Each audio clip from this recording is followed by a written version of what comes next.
Hello, and welcome to Mental Health Matters podcast. I'm your host, Liz Lang, and I'm here with Dr. Mark Burton. In this podcast, we will talk about all things mental health. Thank you so much for joining us.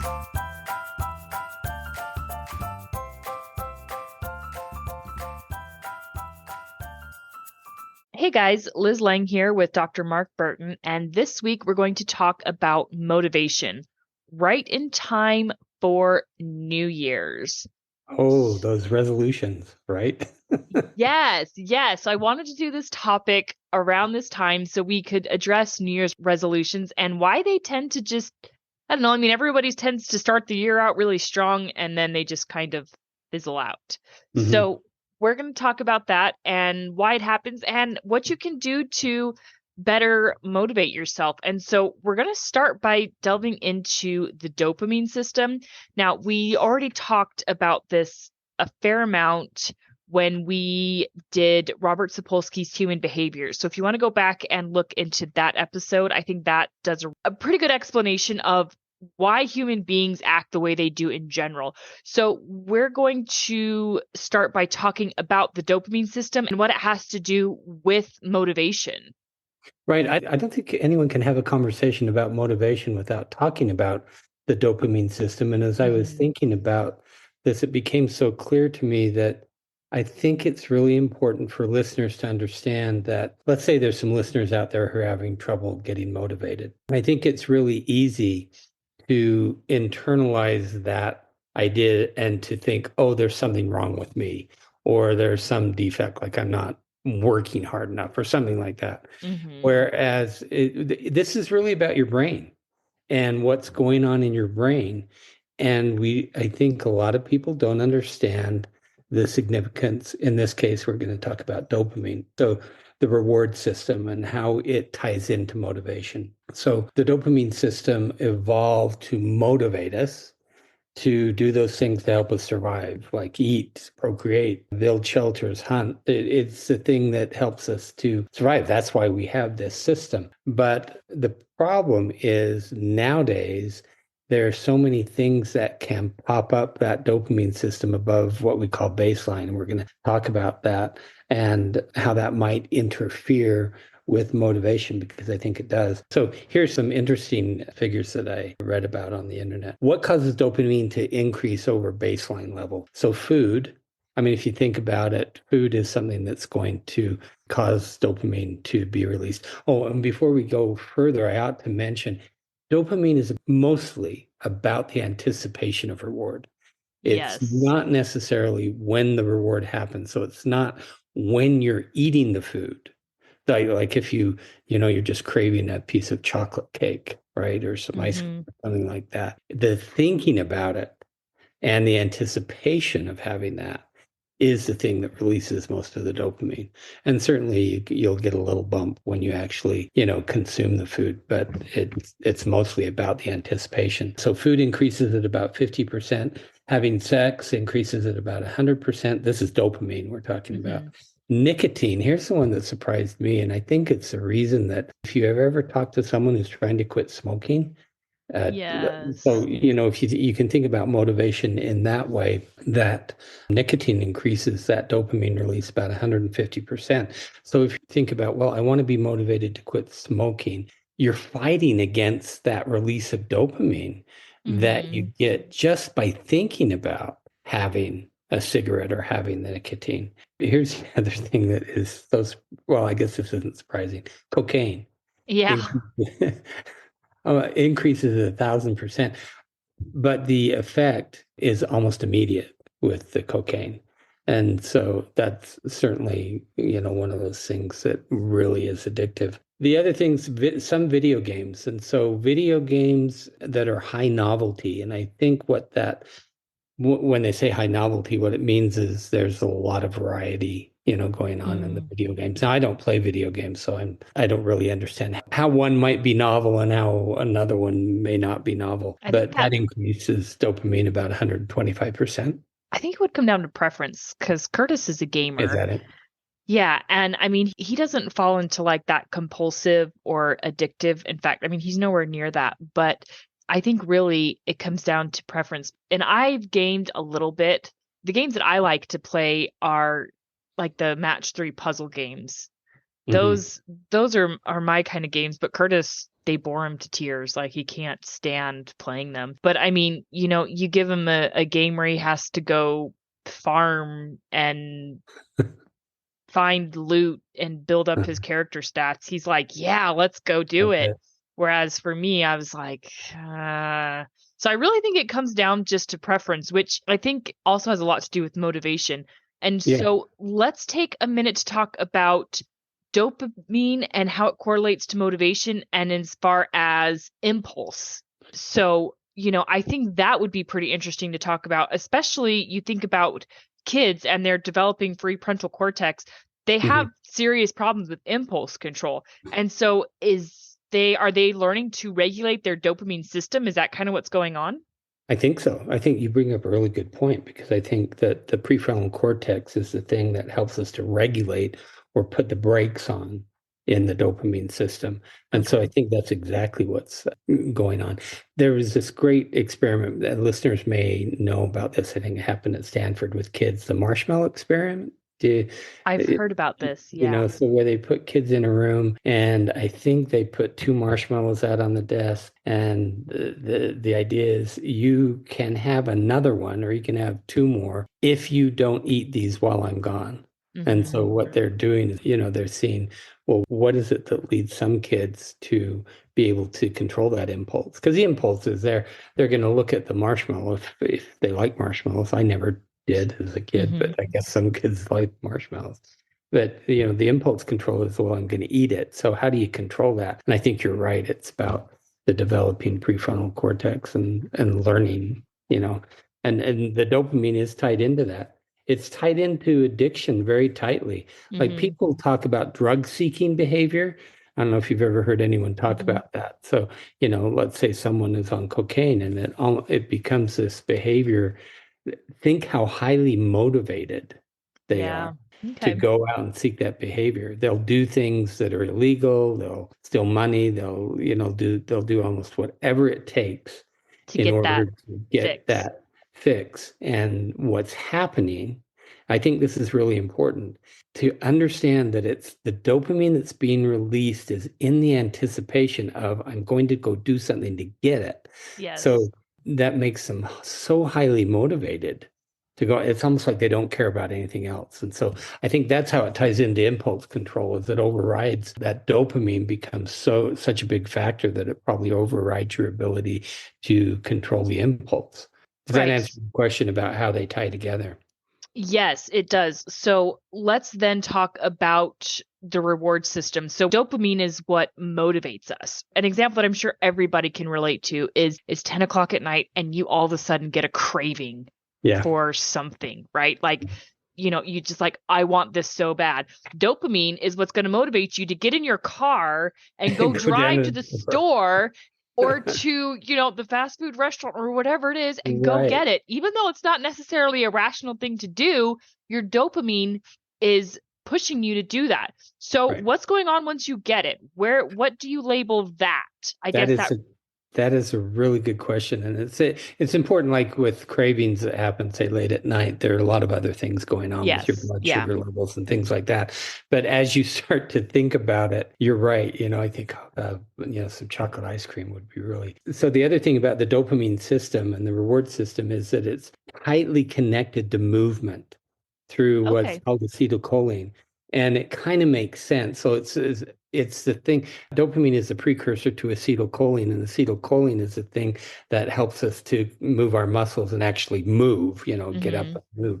So if you think about it, it almost feels symbolic in a way Yeah. that the dopamine is integral in making us move, whether it's moving to go get ice cream, which you're moving to accomplish a goal, and that's a Okay. short-term goal. Yeah. And so the reward system, what's happening, this is also, I think, is really interesting. Now, in the psychological literature, and in the, I guess, the biological literature, what in this reward system, they're terming it pleasure versus pain. Okay. And I have problems with the use of the word pain because we think of pain mostly as a physical pain, but it's in this case it's really more it's a psychological pain. And Okay. the I don't know if you ever felt this with Curtis when you were first dating. I clearly remember when I was 17 and I first met Lindy and we were dating and so dopamine is going to be released, in large amounts when you're just starting into a relationship. And I remember one Christmas that her whole family went away and it was and I was missing her like crazy. Yep. And it was this psychological pain because I wanted more. And Yeah. so what happens with the ice cream? So you've gone to the store, you've gotten the ice cream, and that you're getting that, the dopamine's already bumped up a little bit. But at the very same time, what is called that pain circuit, which to me that doesn't make sense. So now I'll explain how. The pain circuit kicks in as well. What that means is you want more, Okay. Yeah. Which which I is, think is often true, right? yeah. Like, Right. Well, and it's exactly why addicts will fall into that yeah. seeking behavior because it's psychologically and physically painful for them to what you might call dry out. Yes, that's it exactly.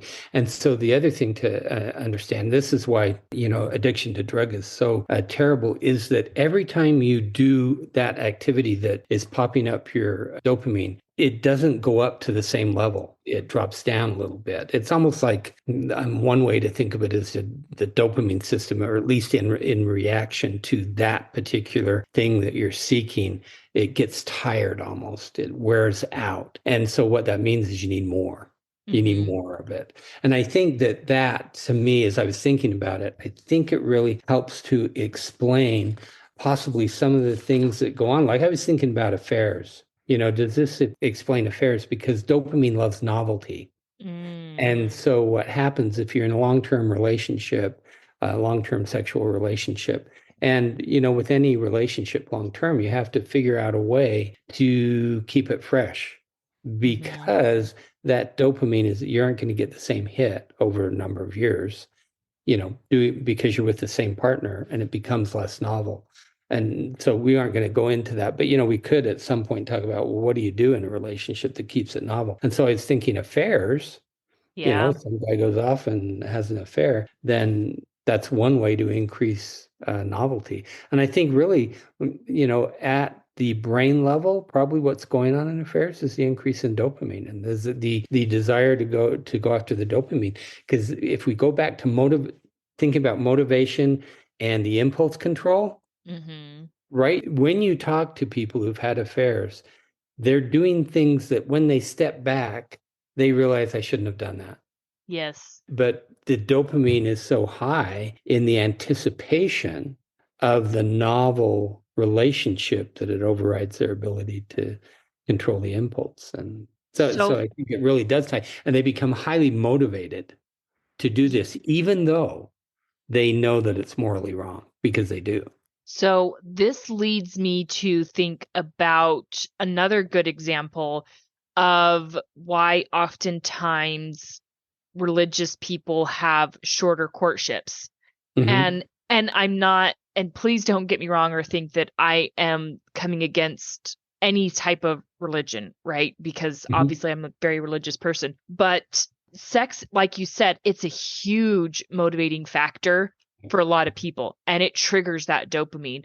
And Yep. when you are in a relationship and that relationship, it's only going to progress to one point Right. eventually. Right. And so, it's that dopamine. You're getting that high, it's that desire, it's that anticipation, The and it's anticipation. driving and it's Yeah. driving you to want to get married. Yes. Yeah, because if you're in a religious tradition that then advocates for sex only within marriage, then that's Yes. that's the really the logical outcome. So you're right. I think that's true. And so yes, the way our brain is developed to keep us alive and to keep the species going, I think is so amazing, Yeah. really.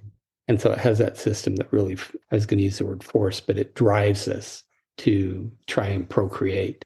And so you're right. You're exactly right. So And it's that dopamine. It's why, and again, teenagers have an underdeveloped prefrontal cortex that's yes, and exactly. and so they make poor Poor decisions. choices. Yes. And so that's why sometimes accidents happen and you get teenage pregnancy. It's Well, the I think dopamine system.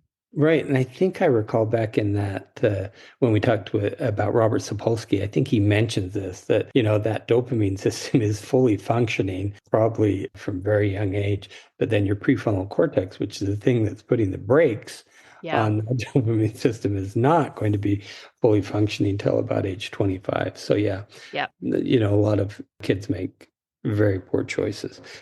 So I thought it'd be interesting just to compare briefly the difference between serotonin and dopamine. And a lot of people know, of course, you've heard about serotonin. Hmm. And serotonin is the molecule that is about happiness and being happy for what you have in the here and now. Whereas dopamine is the molecule that's responsible for it's the desire for what you don't have, for the future, for pursuing goals, for future happiness. And I think what you want is, well, which we want in a lot of ways is balance in life, right? Hmm. Between the two systems. I think as a species, we're always happier when there's balance. But Hmm. you've probably known people who are what you might call highly motivated, and they're always setting goals and they're always seeking after something. And those people probably have a very active dopamine system but the problem is they have a really hard time being happy in the present and sitting Hmm. still and just being with other people. It's like they're always having to be active in the pursuit of the goal. And I've certainly known people, I've seen people in my office who are that way. And then the opposite side, you're going to find people who maybe have a lot of serotonin, who are really happy just where they are, no motivation whatsoever. Yeah. And I think they don't have any drive for those goals. I think I've known more people like that. Mhm. More people who are, I don't know, just content. Or maybe I just don't recognize people who have that high dopamine system, but I mean, I really like what you said about balance. And so I want to take a minute and talk about dopamine and ADHD Okay. because I think there could be an important correlation. So because you talk, and I wonder if maybe people who have ADHD have an elevated dopamine system because they seem to fulfill that criteria of they can't sit still. They have to always be doing something. Is that different? Well, and I think that it also has to do with lack of impulse control, which is for Okay. a lot of ADHD people, that's really fundamental to it. I think I told the story in a long time ago in this episode of I saw this a couple and the guy had ADHD and they were doing some sort of renovation out in their yard and there was a like a backhoe and so the anticipation that he saw of, oh, I could get in that back. He had no idea how to run a backhoe. I could get in that backhoe and see what that's like. And so he had no impulse control, probably because the pursuit of the goal became more important than thinking about, well, what if something happens? Well, I really don't know how to run this backhoe. Anyway, I think he popped a hole in their house Oh as no. the end result Yeah. of Yep. this. Yeah. So he got in the backhoe and he turned it on and certainly didn't know how to run it. And this backhoe, I think, smashed into the side of their house. So I think there is some connection there. And so it's very hard to control that, I think essentially you need to be aware of it. Now, the ADHD is a lot more complex than just the dopamine, and there's a lot of research that's going on Hmm. around food or what we take into our bodies and how it connects to ADHD. And I think that's really something that if you're struggling with ADHD, that you ought to be aware of that what you consume has a big impact on your impulse control.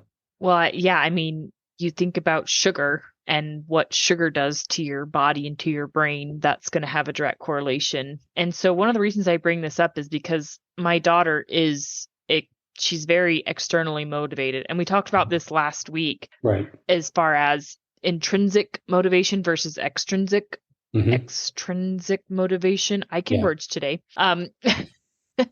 And so, she's very much externally motivated and she has ADHD and Hmm. her ADHD drives her to want to do anything but what she needs to be doing. She would rather do absolutely anything than do her math homework. And so again, I guess it's her dopamine system being misplaced. That sounds like a really good explanation of ADHD is a misplaced dopamine Well, I think system. it's also just the difficulty in having that impulse control. I Yeah. think. And my ex-son-in-law, who I still see and we have a good relationship, but he has ADHD pretty severely. But that guy consumes more sugar than anybody Ooh. I know. It's just nuts the amount of sugar he consumes, and it's really bad for him. Yeah. Anyway, so balancing that between the serotonin and the dopamine, not to be so focused on the serotonin being happy in the moment, because that cuts down on your ability to be motivated and set short and long-term goals. Hmm. But you don't want to be so focused on the goals that you miss out on the here and now. Right. So it is about balance. So is serotonin what's going on or what we're feeling when we do get that reward? So is serotonin, I guess, the result? Is that No, no? no. I think the serotonin is more when we are content with our life, Okay. and so they're very separate systems. Okay. Because we know that antidepressants are often referred to as SSRIs, which is Right. selective serotonin. Selective serotonin reuptake inhibitors. Hmm. And I think we've talked about it before. I don't know that they work very well, but that's a whole Yes. So different if you are interested in that, we do talk about it in an episode called Analyzing Anxiety. issue. And if you go back, we did that episode in January of 22. So if anyone Hmm. wants to go back and talk about analyzing anxiety, we talk a little bit about SSRIs. Another time where we really talk about SSRIs is in brain research, which we did. We did that in August of 22. And so we go more in depth into SSRIs and why they could work when they might be Hmm. effective and why they oftentimes aren't effective, if anyone is interested in that. So let's go back to this let's talk about intrinsic versus extrinsic motivation and what those are. Right. So, the intrinsic motivation is that you get the reward internally, that it feels good internally to you. Whereas Mhm. the extrinsic motivation is going to be more about, I get the gold star, or I'm working hard to get the payoff at the end, the payout, whatever that might be. So that's an external motivation. Even I think that, say, the praise or recognition from others, I think would be certainly external. So that would be an extrinsic motivation. So what is important to understand is that you need to have that intrinsic or that internal motivation, I think, to really be effective at changing your motivation. And here's how I think they connect. If we think about internal motivation, I think it was last week or in a previous episode, we talked about parents and focusing, how do you really help your children, say, be successful in school? And so this is Mhm. just an example for this, that what you want to do is you want to focus on the process or the effort. That's the intrinsic or the internal motivation for the child, as opposed to focusing on the A or Mhm. the reward at the end. And that would be the extrinsic or the external motivation. And the research that talked about this is pretty old, that as far as the children, that what really works better is if you focus only on the effort or the Yeah. process. Mhm. And what happens is you teach the child then to have the reward be just hard work. Yep. Because what happens if you focus the other way on the A, what can happen, it doesn't happen all the time, but I've certainly seen it many times, is that at some point it's going to get hard. Like often when kids, they go through school, this public school system pretty easily, and then they get to college and it Yep. becomes harder. And so what they've learned is the A is the only acceptable goal. And so if I'm not going to get the A, then I'm just going to go for the F.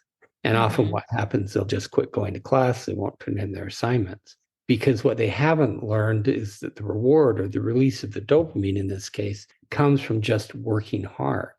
Yep. And so that's that internal or intrinsic motivation that parents, I think, have a big part in helping their children to learn that. Because as we focus on that, and as the parents, as we verbally reward that, wow, good effort, or boy, you really worked hard on that assignment. That's what you want to do. And I think it teaches them that that's where they get the reward, not in the A. And another really simple way to do that is to focus on behavior, Hmm. right? And Right. so, Right. for example, instead of saying, "Wow, you're such a good kid," that's not very helpful because what am I good at? Whereas if you say, "I love how hard you're working right now. Mhm. I love how hard you're trying," or "I love the effort you put in that," or "I love how kind you are." If you give them specific examples, and I also am very careful not to say you're being bad. I say Right. your choices. You are making poor Poor choices choices. Yeah. because, you don't ever want to tell a kid they're bad because kids aren't bad.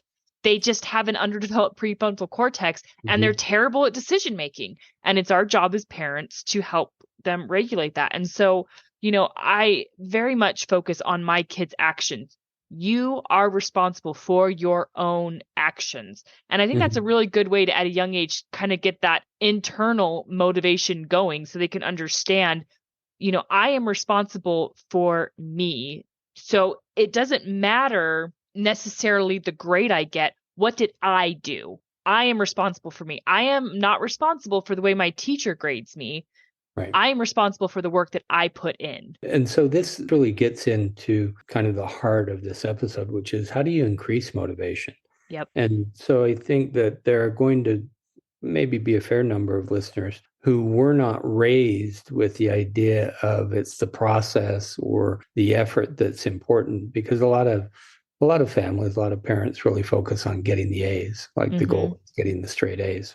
And so, the risk is as you get older, then becomes really hard to be motivated because I think a lot of goals that we set for ourselves, the short term and the long term goals that we have in life really require a lot of effort and more sustained effort Yeah. than you might get in, say, a semester where you have to work to get an A, because that's a fairly short sustained effort. But, as you get older and say you're in a career, then I think it becomes more important to really focus on the process of working hard. So the Yep. first thing I think you can create that for yourself, that idea of creating a narrative that for yourself reinforces the effort.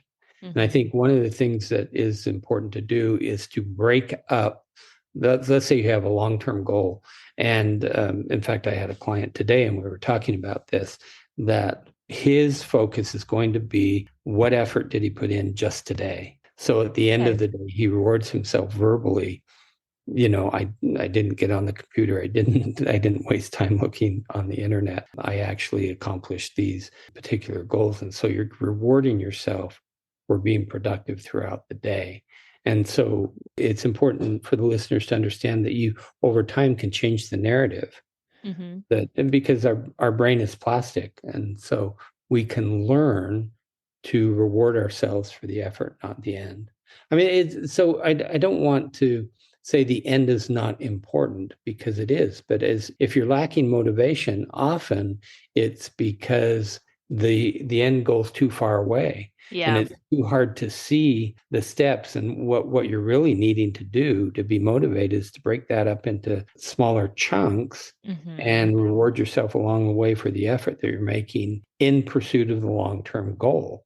And that is where your prefrontal cortex comes in because that's the narrative you're creating. That's where you create the narrative that over time says the reward is the hard work.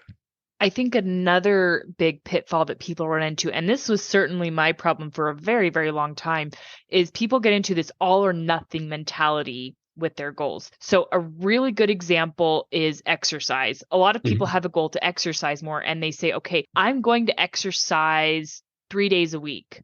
Well, the week goes on, and maybe they only did two, and they think, well, I'm just going to give up because I didn't hit my goal.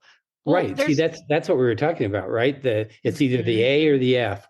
So they didn't get the A, so well, But you still did something. You still worked out 2 days. And so I had that mentality for a long time. And, and it's interesting because my parents very much rewarded me for the effort because they rewarded me based on what I was doing, not more than the outcome. I worked Mhm. hard in school. Learning didn't come easy to me. I got B's and C's. But my parents, I mean, obviously they set a standard, right? I mean, D's were not okay. If I had a D, then I needed to be working hard. But they also trusted that if I had a D, I was working harder. I was working through, I was figuring it out, right? But I still somehow grew up with this all or nothing mentality of when it came to exercise for a long time of if I don't do, like I'd set a goal, all right, 5 days a week. And if I didn't do it, I would just give up. Mhm. And then when I finally let go of that, I mean, I've been consistently exercising for 2 years now. Mhm. And, my goal is 5 days a week. I don't always hit that goal. In fact, more often than not, I don't hit that goal of 5 days a week, but I'm exercising. And that's Right. the point. You're focusing on the effort. So Hmm. this leads into, I think, one of the reasons you wanted to do this at this time of year. So New Year's resolutions. I Yep. would guess that the most common New Year's resolution probably either has to do with exercise or weight loss. Yep. And often they're tied together. But this is such a good example of how you increase the motivation. Hmm. If you focus on the number at the end, so the weight loss, I think that's a mistake because that's like Yes. focusing on the A. Hmm. And this ties into what you just said. The focus ought to be, I'm becoming healthier in the process because I've exercised so many times a day. I put in this effort, I exercise 3 times this week, something like that. So what you're doing is you're training yourself to be motivated just by putting in the effort, not waiting for the end goal to Hmm. be the thing that motivates you, because that's too far off. Yes. And I think that's one of the reasons why often those types of New Year's resolutions fail, Hmm. is because the goal is too far off and the reward is so tied to I have to hit this particular weight when the reward ought to be, wow, I really did a good job because I exercised 3 times this week Or I exercised once this week. or once, And whatever it is. yeah, whatever it is, the reward is that I'm trying. And trust me, the more you exercise or once you find something you love, you're going to want to do it. I mean, Mhm, because I love biking. I mean, I love mhm. biking so much, I'll go do it. I'll go do 50 miles in one day. And, no one's pushing me to do this. I'm doing this because it's the dopamine that motivates me, but I get a lot of satisfaction over seeing, wow, look what I just did. Look what I Yeah. just paid money to do. Right? I mean, But see, and that's the reward. You're focusing on the effort. yeah, So that's what listeners, hopefully the takeaway from this yeah. episode is with any goal or with any New Year's resolution that you're going to set come January, it's really about focusing on the process and the effort. That's where you want to give the reward, Hmm. not the end goal. Yes. Yep. Exactly. So next week we are going to get into social anxiety. And so one of the main focuses next week is going to be overthinking or overanalyzing, which is a very common and relatable experience because it's something we've all done, all been through. And so we're going to tie it into social anxiety and talk about why. Why do we overanalyze? Why do you overthink? And what creates social anxiety? So, as we end this episode, good luck, everyone, setting those New Year's resolutions. And Yes. hopefully, you can be successful by focusing on the process. Yes. And taking steps at a time. It's Right. about the step count, not the end number. Yep. So, all right. We will see you all next week. Have a question for Dr. Burton? How about a topic you'd like us to cover? Send us an email at mentalhealthpod21@gmail.com. This podcast was produced and edited by Liz Lang. Music is by Audio Lounge.